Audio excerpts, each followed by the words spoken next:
O que acontece? Até algo para compartilhar que está lá em Apocalipse capítulo 5, também está em Êxodo capítulo 19. É interessante a gente entender quando a Bíblia fala sobre o mesmo assunto nos dois testamentos. Quando a Bíblia fala de dois assuntos no mesmo testamento, ele não está fazendo uma linguagem figurativa. Não é a Deus sinalizando algo ou um profeta sinalizando algo, é algo realmente concreto que Deus quer sinalizar.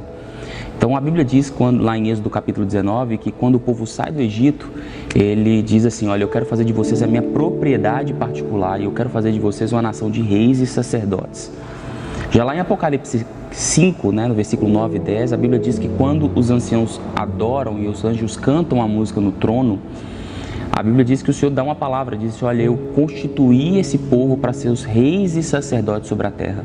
Então a chamada e o convite de Deus desde a saída do Egito até a eternidade para o povo dele foi viver como uma nação de reis e uma nação de sacerdotes. E isso é um pouco aparentemente figurativo, porque a gente para e pensa assim: para poder ser rei eu preciso estar vivendo num estado monárquico, não posso viver no Brasil, que é um estado democrático. Para eu ser sacerdote eu deveria então fazer sacrifício. E como o povo fazia lá no deserto, fazia em Canaã, não tem nada a ver.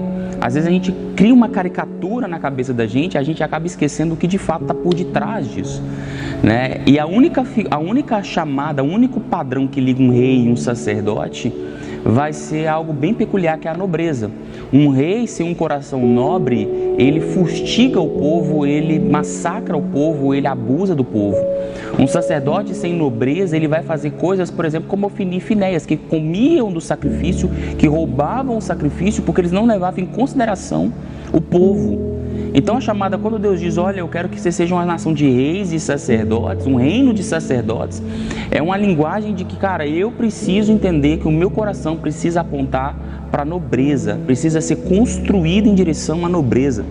E é engraçado porque essa palavra nobre, essa palavra nobreza, ela nos remete a uma idade medieval, onde existiam os nobres da época, talvez uma idade até colonialista, na idade aí de 1800, 1700 aqui no Brasil, onde existiam os nobres, os condes, os barões.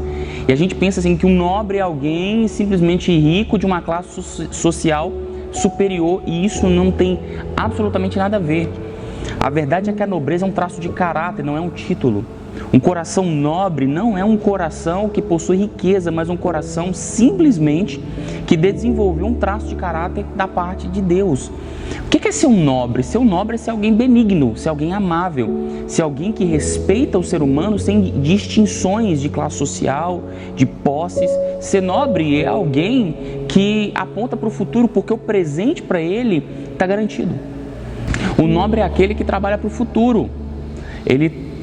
Quem trabalha para o presente sobrevive. Ele está preocupado com as ansiedades e as dificuldades do dia. A Bíblia já falava assim: o pão nosso de cada dia nos dá hoje. Jesus falando: cara, não preocupa, porque o pão daquele dia eu vou dar. Então, se Jesus estava dizendo: o hoje eu vou te abençoar, então eu tenho que trabalhar para o quê? Para o futuro. Um coração nobre é aquele que entende que sua vida não vive no presente, a sua vida está no presente, mas aponta para o futuro. O nobre é aquele que está sempre no futuro. E ele respeita, a semente que ele planta é uma semente de relacionamento com qualquer pessoa com a mesma amabilidade. Ele ama as pessoas, ele respeita as pessoas, independente da classe social, das riquezas, das posses, da cultura, do intelecto, ele respeita o ser humano. Então é de fato isso que é a chamada de Deus para o povo. Cara, vocês precisam desenvolver um coração como um rei tem, como um sacerdote tem.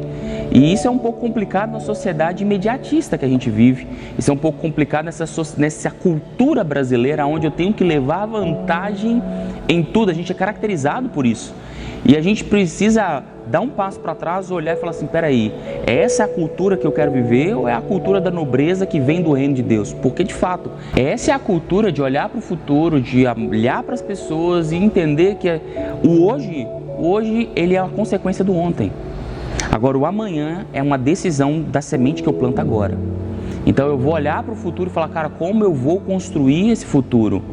Se eu construir esse futuro fazendo distinção de pessoas, eu vou plantar uma semente de solidão. Se eu plantar o futuro baseado no medo da sobrevivência de hoje, eu vou colher miséria lá na frente. E de fato, o que mais impede um coração nobre de resplandecer sobre a vida da igreja, sobre a vida de um ser humano, é a miséria. Porque a miséria, as pessoas caracterizam, né, a miséria como um estado financeiro. E a miséria não é um estado financeiro, a miséria é uma mentalidade disfuncional com a chamada de Deus. Deus tem algo para você funcionar daquele jeito. Cara, você nasceu para ser abundante, você nasceu para transbordar. A Bíblia diz em João 10:10 que Jesus fala, eu vim para que tenham vida e uma vida em abundância. Então a gente pode linkar essa abundância, essa vida abundante em dois aspectos. Primeiro, da longevidade. Porém, Êxodo capítulo 20 diz, honra pai e mãe para que os seus dias se prolonguem sobre a terra. Ok, então a longevidade está ligada à honra, não está ligada à nobreza. Então tudo bem, eu vim para que tenham vida e vida em abundância. Se não é a longevidade, que abundância é essa que Jesus estava falando? É a abundância de transbordamento, é a abundância de realização, de conquista, de prosperidade. Lembrando que prosperidade não é dinheiro, é a ausência de toda e qualquer necessidade, a começar dos meus pensamentos. Se eu vivo por necessidade dos meus pensamentos, eu já estou em um estado de miséria. Então eu preciso entender que a chamada de Deus para a minha vida é o caminhar em abundância, é caminhar numa vida abundante, não é caminhar numa vida de sobrevivência. E infelizmente hoje muita gente vive num estado de sobrevivência. Eles operam muito mais preocupado em sustentar, em suprimir os seus recursos. Eles estão preocupados se eles estão gastando R$2 no estacionamento, se eles estão perdendo R$1 aqui, se eles estão pagando alguma coisa, se eles estão conseguindo sustentar aquilo que eles já conquistaram. Porque o nobre é aquele que constrói a sua identidade por aquilo que ele planta. Então ele planta para o futuro, então ele é nobre, porque ele constrói uma essência apontando para lá. O miserável não. O miserável, a identidade do miserável ela é conquistada por aquilo que ele conquista. Então, se ele conquistou ali um carrinho, uma casinha, então ele está tranquilo, porque é isso aí que é importante para ele. Ele não consegue desapegar disso para poder lançar algo para frente. Então, para a gente poder não tomar muito tempo nessa questão de mentalidade miserável ou não, a gente primeiro precisa identificar se existe alguns traços de miséria na nossa mente. A miséria, a mentalidade miserável me faz depender das pessoas. Então eu sempre preciso de uma cesta, eu sempre preciso de uma ajuda, eu sempre preciso que alguém faça algo por mim e eu sempre reclamo daquilo que alguém não fez por mim. Você viu aquela pessoa que fala assim, cara, eu nunca tive uma oportunidade na vida, ninguém nunca me deu uma chance. Cara, chances e oportunidades todo mundo tem. Quem prospera é quem sabe aproveitar a oportunidade.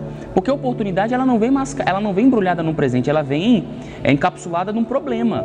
E um problema normalmente grande.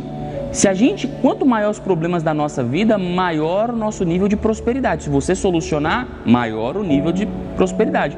O problema é que a mentalidade miserável, a gente não consegue resolver porque a gente se sente incompetente ou a gente se sente impotente, sem poder de realização.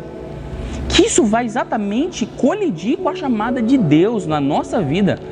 A Bíblia diz assim que eu sou mais do que vencedor, que o Espírito Santo foi selado dentro de mim. Peraí, se o Senhor colocou um poder de realização dentro de mim, se Ele já disse que veio para outorgar uma vida abundante na minha vida, por que eu me sinto impotente diante das adversidades da vida? Porque eu coloquei um limite que não foi Deus que pôs. Eu coloquei um limite em mim que Deus não pôs. Ou seja, eu acho que eu posso chegar só até tal lugar, eu só posso conquistar algo na minha vida, eu só posso chegar num nível de salário X, porque eu acredito que pela minha história de vida esse é o meu limite. Mas esse não é o limite de Deus, foi você que colocou esse limite. Infelizmente, tem muita gente ainda que está preso numa mentalidade que os seus pais disseram sobre ele, que a sua família disse sobre ele, que a sua história, que seus traumas, que os seus professores disseram sobre ele, que o seu currículo disse sobre ele, e não consegue desconstruir ou colocar à luz as crenças que o Espírito Santo tem sobre ele. Falou, cara, eu estou com você todos os dias. Em mim vocês vão poder fazer coisas maiores do que eu fiz. Falei, peraí, como que crença é essa? É a crença da miséria, é a crença do assistencialismo. Eu preciso ser ajudado porque eu sou um pobre coitado. Religiosidade tem um papel. É porque a gente foi doutrinado que ser pobre, miserável e fraco, muitas vezes era a vontade de Deus para a nossa vida. Então a gente vangloriava das nossas misérias. Não, eu estou passando por um problema. Aí a gente fazia a competição de quem tinha um problema maior. Né? Não, eu passei por isso. Não, mas você não sabe o que eu passei essa semana. Não, mas eu passei por isso. Ih, rapaz, isso é pouco. Você tem um amigo meu que passou por isso. Então as nossas rodas de conversa eram rodas de conversa pautadas na miséria, nas desgraças e não nas promessas e nas conquistas que Deus teve para a nossa vida. E isso vai sustentando uma ecologia de miséria na nossa vida. Ao invés da gente sentar para contar das promessas, das bênçãos, a gente senta para reclamar dos problemas. Então, isso vai fortalecendo essa mentalidade que eu sempre preciso de ajuda, que eu sempre preciso de alguém, que eu sempre preciso de uma oportunidade, porque no fundo disso, não que ninguém precise, é óbvio, todo mundo precisa de uma oportunidade, sim, mas o que está por detrás disso não é um clamor por uma oportunidade ou por um milagre, é um sentimento de impotência. Eu sou impotente porque eu não consigo realizar sozinho. E é engraçado que a gente brinca porque a pobreza precisa dos evangelistas, né? Gente que senta na roda e fala da pobreza, clama, traz de volta a pobreza. E na pobreza é simplesmente um estado de sobrevivência. Eu trabalho para sobreviver. Então o pão nosso de cada dia se torna o meu alvo. Eu preciso desesperadamente ter medo de não conseguir o pão nosso de cada dia. Ainda que a Bíblia diz que o pão nosso de cada dia o Senhor nos dá. E a Bíblia diz, Davi dizendo, né, nunca vi um justo mendigar o pão. Ou seja, o de cada dia vai ser suprido. Mas a gente sobrevive com essa mentalidade, eu estou desesperado porque eu não sei se eu vou conseguir sustentar a minha vida, o meu padrão, minha família. E aí a gente entra num estado mental de miséria. E na miséria não existe nobreza. E na nobreza não existe miséria. É um paradoxo.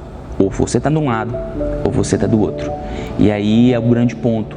Se a chamada de Deus para a nossa vida é a nobreza, por que a gente alimenta e a gente sobrevive muito mais na miséria do que transpor esse discurso para a nobreza? Porque a gente foi doutrinado religiosamente a viver debaixo da miséria. O clero lá atrás já ensinava isso para a gente, né? Hierarquicamente eu não posso, né? Eu tenho que ser pobre para Deus me abençoar. Eu preciso que o Senhor faça algo por mim para que eu saia do meu estado de miséria. E as coisas não são assim. Eu preciso e eu tenho que entender que a minha chamada, que a minha vontade de Deus sobre a minha vida é que eu avance, que eu prospere, que eu vá para cima e as coisas aconteçam na minha vida porque eu semeei aquilo. Então lá na frente eu sei que eu vou colher. Então, ainda que hoje eu esteja passando por circunstâncias difíceis, ainda esteja passando as tribulações, os problemas, as adversidades de uma semeadura, porque quando eu vou semear uma semente, eu preciso arar a terra, eu preciso quebrar a terra dura, eu preciso abrir buraco, eu preciso lançar a semente, eu preciso fechar buraco, eu preciso regar aquela terra, eu tenho que ter esperança que vai chover para aquela terra germinar. Ainda que eu esteja nesse processo, eu tenho que ter consciência que eu plantei uma semente e que ela vai frutificar. Então, eu não posso olhar para a minha adversidade hoje e encarar ela como um sofrimento, mas eu devo encarar ela como uma semeadura. Mas o que sabota a semeadura? A reclamação. O que sabota a nobreza? A murmuração, a amargura. Não vai dar certo. Então como é? Não vai dar certo. Eu nasci para sofrer. Eu nasci nada para mim dar certo. Tudo para mim é mais difícil. Tem gente que fala isso. O cara é crente, aceitou Jesus, a vida dele já foi restaurada, mas ele fala, para mim tudo é mais difícil. Cara, se você sustenta essa crença, então realmente você vai fazer de tudo para a sua vida ser mais difícil. Agora Deus chamou para nobreza. Nobre é aquele que trabalha pouco e ganha muito. O nobre lá, se a gente pega nesses filmes aí, é o cara que tá ali, toma café chá da tarde e o dinheiro dele tá caindo na conta. Por quê? Porque ele plantou. E todas as vezes que a gente planta uma semente, não é para colher não. A gente planta uma semente para colher 1000.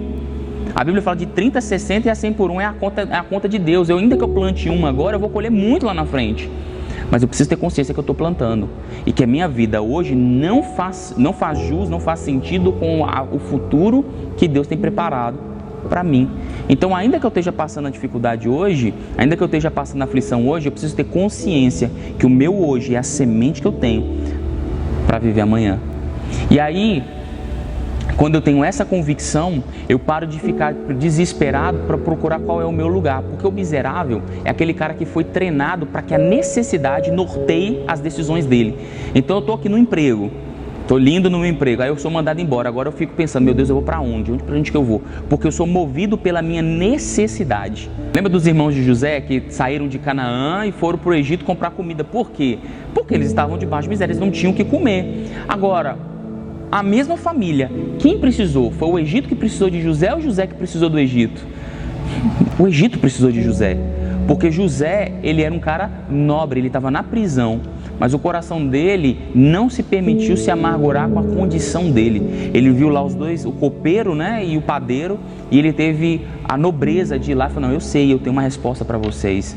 E olha, lembra que ele disse? Quando vocês estiverem na presença do faraó, lembra de mim. Ou seja, ele plantou no meio da cadeia, no meio do cárcere, ele plantou uma semente para o futuro. Então as cadeias dele não tiraram dele a capacidade de ter um coração nobre. Isso precisa ser muito claro na vida da gente. Ser nobre não diz respeito às nossas condições, não diz respeito aos nossos ambientes. José estava na cadeia e ainda assim era nobre. E muitas vezes, e ainda assim plantou uma semente. Então às vezes a pessoa fala assim, não, para eu poder plantar uma semente eu tenho que ter abundância. Não, cara, para você ter uma abundância você vai ter que plantar uma semente. E é interessante porque quando a gente entende que são os lugares que precisam da gente e não a gente que precisa dos lugares, os lugares começam a buscar, as oportunidades começam a vir até nós. Isso faz sentido com Deuteronômio 28, quando o Deuteronômio 28 diz que as bênçãos do Senhor correrão e nos alcançarão.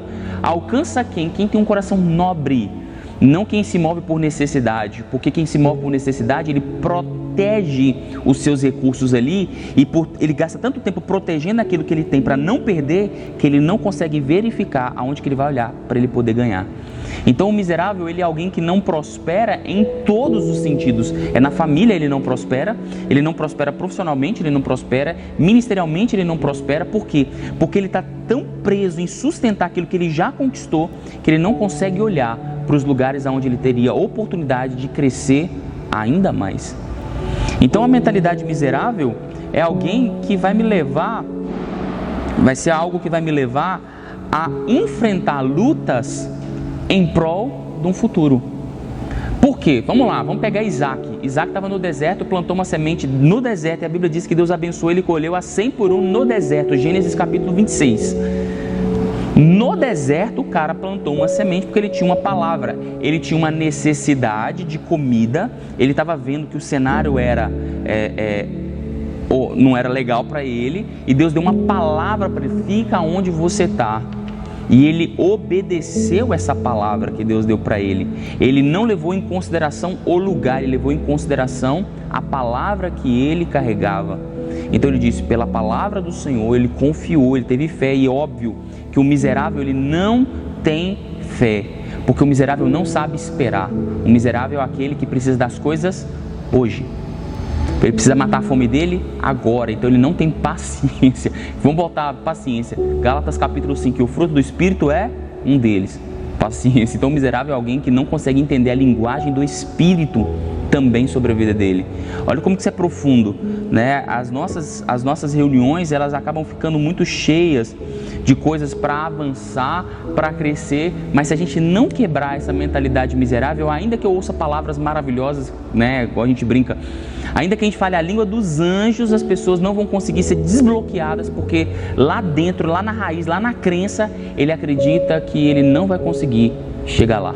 O miserável, ele só pensa a curto prazo. É só curto prazo, ele só precisa de comer. Ele só precisa de comer. Para ter algo mais, ele não se sente competente para ter. Ele não se sente capaz de alcançar o mais. Então ele vive naquele mundinho ali e ele não consegue semear uma semente para viver algo melhor. Ele não consegue abrir mão de nada que ele está vivendo naquele mundinho para semear algo para o futuro, porque está tão preso ali, aquilo ali para ele é tão aquilo que ele só aquilo que ele consegue conquistar, que ele acaba abdicando do direito de plantar uma semente, porque aquela semente que ele vai plantar, ele pode comer ela e ele não vai passar fome. Olha para você ver que loucura. E 2 Coríntios capítulo 9, versículo 8, aqui ele fala que Deus quer que a gente transborde todo o tempo e em todas as coisas, a fim de que a gente tenha ampla suficiência. 2 Coríntios capítulo 9 é um dos textos chaves para uma linguagem de abundância. A Bíblia diz assim, que Deus vai dar semente para que a gente coma e semente para que a gente plante. Se a gente fizer uma conta, tá? Deus me deu uma semente para plantar e uma semente para comer. Se eu pegar a semente que é para plantar e comer ela, o que eu vou colher lá na frente? Não plantei nada. Esse é o miserável. Quando ele vê a oportunidade de ter um pouco a mais, só que aquele pouco a mais tem um destino que é semeadura, ele come ela porque ele prefere se sentir saciado agora do que ter um trabalho, um desgaste de semear no futuro. Então o miserável é sempre alguém imediatista, alguém que quer as coisas agora. E se você quer viver o agora, você está desincronizado com o reino dos céus, porque o reino dos céus leva sempre a gente para um processo. Deus sempre vai colocar a gente nos desertos da vida, nos passar, construir nossa identidade, para que a gente não receba uma bênção, mas para que a gente se torne uma bênção. Então a gente vai se construindo. E aí, a gente primeiro precisa entender, também uma das coisas que a gente precisa entender é que se você tem hoje algo, né, se a sua vida hoje, ela está vivendo dentro de um círculo confortável, não, estou vivendo um problema X, Y e Z, mas qual dos seus problemas aponta para o seu futuro? Qual é o conflito que você tem para que eu preciso resolver isso para ter um futuro melhor? Se você só tem os conflitos do cotidiano, que é lá, eu estou brigando com a minha mulher, meu dinheiro está acabando, meu patrão está me aborrecendo, sabe aqueles problemas cotidianos de relacionamento? Mas qual é o conflito que você tem, qual é a guerra que você enfrenta para ter um futuro melhor? Eu estou passando um problema na minha faculdade, eu preciso ir lá, eu estou sem tempo, mas eu vou gastar meu tempo, aquilo que eu tenho de madrugada para... Sabe, eu estou começando um negócio, eu estou começando um ministério, parece que ninguém está me dando bola, mas eu vou orar mais, eu vou jejuar mais, eu vou me entregar mais, porque eu sei que o Senhor tem algo para fazer na minha vida. Ou eu estou começando a abrir uma empresa, começando a empreender, eu tenho tempo para nada, nem para respirar, mas eu vou gastar o tempo que eu tenho, vou pagar o preço, porque eu sei que o Senhor vai me prosperar. São desafios que me apontam para o futuro. Se a gente não tem esses desafios para viver, o que acontece? A gente está estagnado. A gente está estagnado.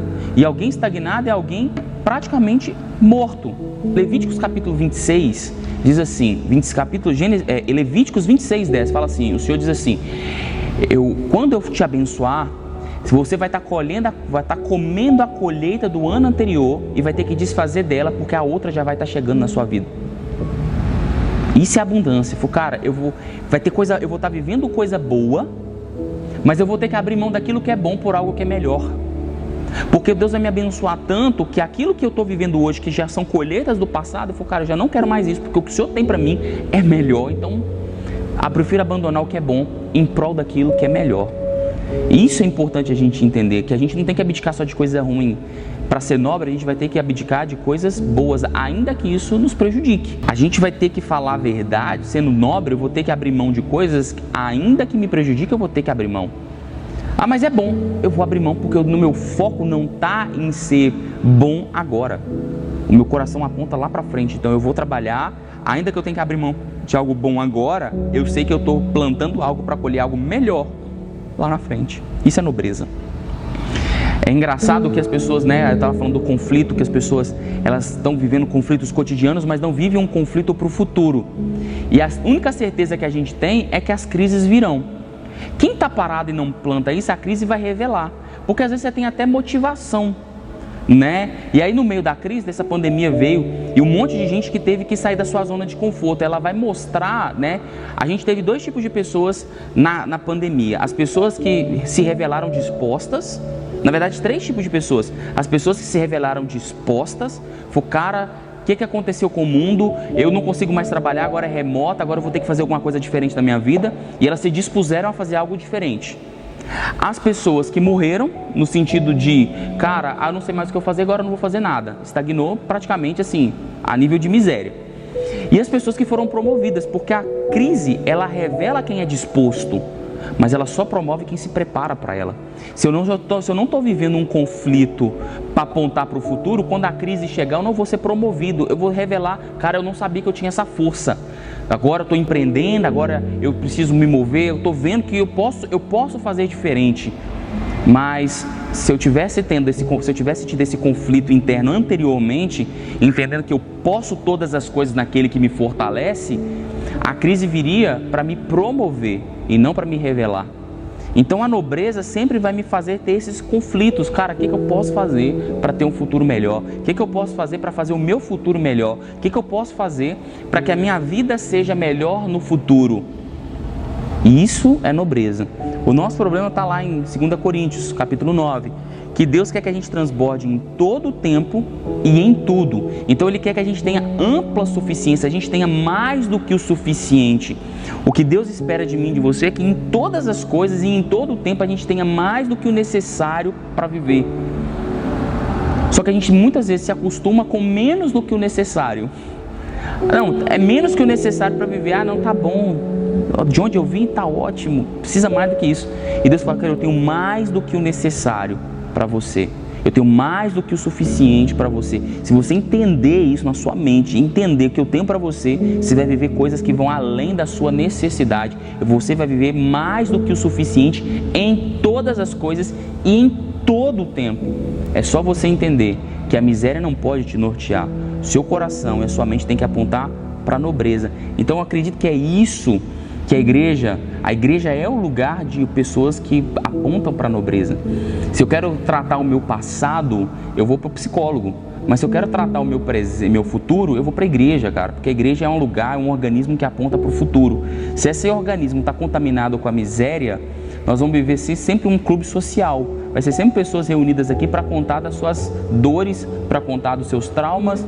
Sempre na prova, sempre dando glória a Deus e sustentando o discurso de miséria, porque tem gente que só vive na miséria. Os conflitos dela, e ela se orgulha ainda, tipo, cara, é Deus me tratando. Cara, Deus, existe o tempo de tratamento, mas existe o tempo de plenitude. Então existe o tempo de guerra e existe o tempo de paz. Existe o tempo de plantar, mas existe o tempo de colher.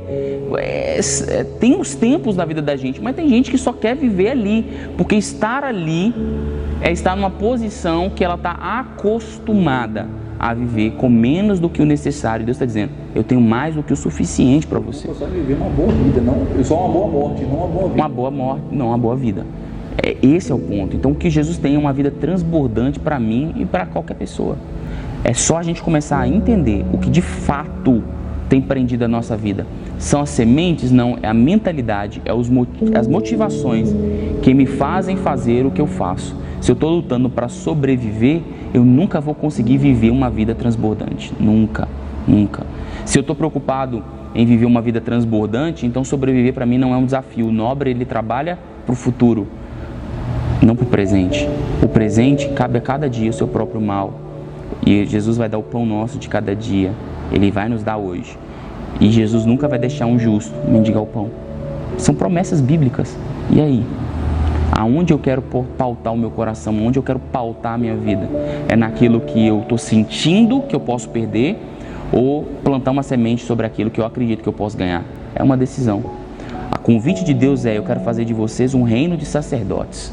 A escolha é nossa. Em ser um grupo social que lambe as suas feridas, ou ser um povo que vai resplandecer a luz de Deus por onde quer que passar, em todos os sentidos, em todo o tempo e com ampla suficiência em tudo. Essa é a nossa decisão. Amém? Eu queria orar, vamos orar. Pai, no nome de Jesus, eu quero te pedir, cada um que esteja ouvindo essa palavra no dia de hoje, Jesus, que o Senhor possa confrontar as nossas misérias, confrontar, Senhor, nossa mentalidade. Como a tua palavra diz, que a gente não se amolde aos padrões, mas que a gente seja, sim, Jesus, governado por uma mentalidade que transborda no reino de Deus. Cobra as nossas vidas, cobra o nosso coração, nos direciona e faça a nossa vida apontar para o futuro. E a tua será a glória, a honra e a força para todo sempre. Amém. Amém.